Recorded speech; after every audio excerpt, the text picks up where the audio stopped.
Dans un village paisible niché au creux de collines ondoyantes, où les champs s'étendaient à perte de vue sous un ciel sans fin, vivait un fermier avec son jeune fils.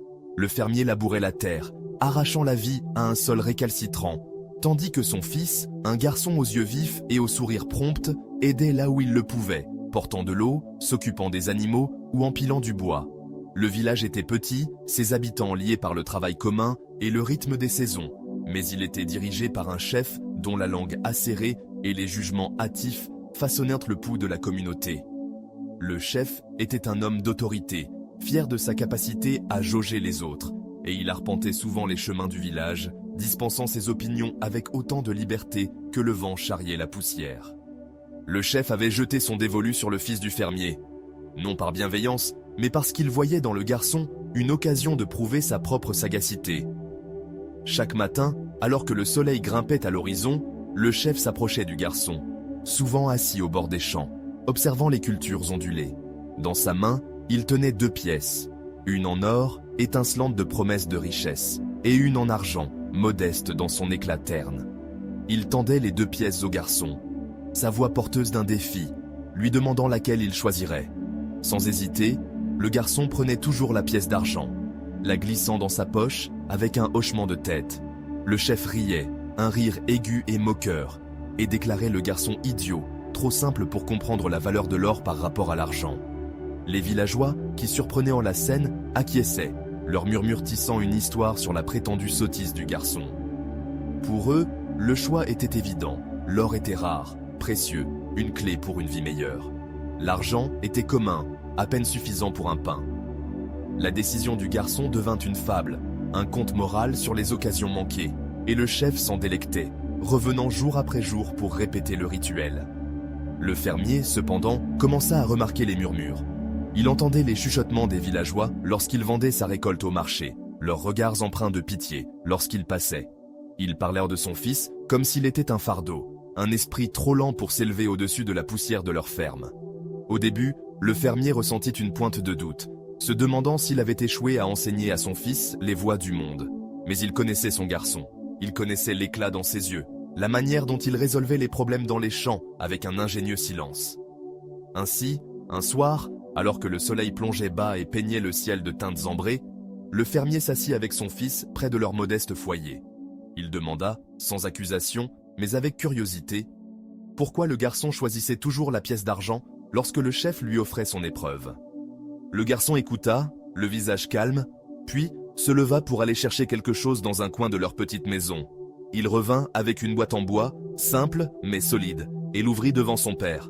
À l'intérieur, des pièces d'argent scintillaient, des dizaines d'entre elles, soigneusement empilées, captant le scintillement de la lumière du feu. Le fermier retint son souffle. Le garçon expliqua, d'une voix calme mais douce, qu'il avait choisi la pièce d'argent non par ignorance, mais par prévoyance. Il avait vu le jeu du chef pour ce qu'il était, une épreuve non pas de valeur, mais d'orgueil. S'il avait pris la pièce d'or, le chef serait parti, satisfait de sa propre ruse, et le jeu aurait pris fin. Mais en choisissant l'argent, le garçon s'assurait le retour du chef, jour après jour, chaque visite lui rapportant une nouvelle pièce. La boîte, remplie à ras-bord, était la preuve de sa patience, une rébellion silencieuse contre le jugement du chef. Le fermier regarda son fils, le cœur gonflé de fierté et d'émerveillement. Ce que les autres voyaient comme une sottise était, en vérité, une forme de sagesse. Une sagesse qui transformait les moqueries en gains. Les jours suivants portèrent un nouveau poids pour le fermier. Il observait son fils se déplacer dans le village, insensible aux murmures, ses pas légers et pleins de détermination. Le chef continuait son rituel, ignorant que chaque pièce d'argent qu'il donnait était un témoignage de l'astuce du garçon. Le fermier commença à voir le choix de son fils comme plus qu'un simple tour astucieux. C'était une leçon de résilience, de trouver de la force là où les autres voyaient de la faiblesse. Le garçon aurait pu choisir l'or, aurait pu faire taire le chef et le village d'un seul geste grandiose. Mais il avait choisi un chemin plus lent, un chemin qui construisait quelque chose de durable à partir de moments petits et négligés. Avec le passage des saisons, le fermier se mit à réfléchir sur sa propre vie. Il pensa aux fois où il avait poursuivi des gains rapides, semant des cultures, promettant des rendements rapides mais laissant le sol stérile, ou troquant pour des outils qui brillaient mais se brisaient sous la pression. Il voyait maintenant que la stratégie silencieuse de son fils contenait une vérité plus profonde. Le vrai progrès ne venait souvent pas des victoires les plus bruyantes, mais de pas constants et délibérés. La boîte de pièces du garçon devint un symbole, non seulement de richesse, mais du pouvoir de la patience, de voir au-delà du moment présent vers les possibilités à venir. Le village, lui aussi, commença à changer. Le fermier, enhardi par la sagesse de son fils, partagea l'histoire un soir, lors d'une réunion. Sa voix ferme, alors qu'il décrivait la boîte d'argent et le raisonnement du garçon.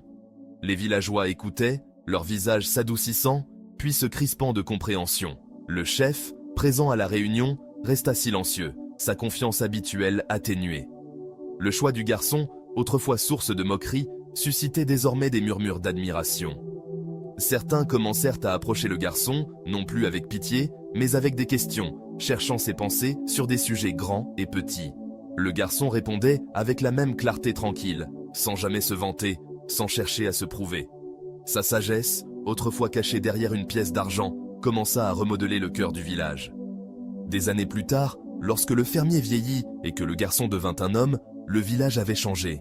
Les champs prospéraient, non seulement grâce au travail, mais grâce aux idées partagées librement, grâce à une communauté qui avait appris à regarder au-delà des apparences. Le chef, humilié, ne parcourait plus les chemins avec des pièces en main, mais avec ses propres questions, cherchant les conseils du jeune homme. La boîte en bois, toujours rangée dans un coin de la maison du fermier, restait un rappel silencieux d'une leçon durement apprise. La sagesse se déguise souvent en simplicité, et la vraie force réside dans la vision du long terme, dans le choix du chemin qui construit, lentement mais sûrement, vers quelque chose de plus grand.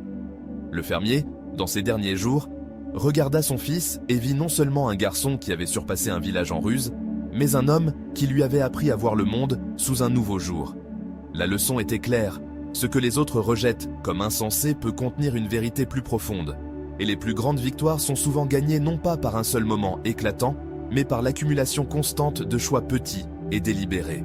Le village prospéra, non pas grâce à l'or, mais grâce à un garçon qui avait vu la valeur de l'argent et le pouvoir de la patience pour transformer la moquerie en triomphe.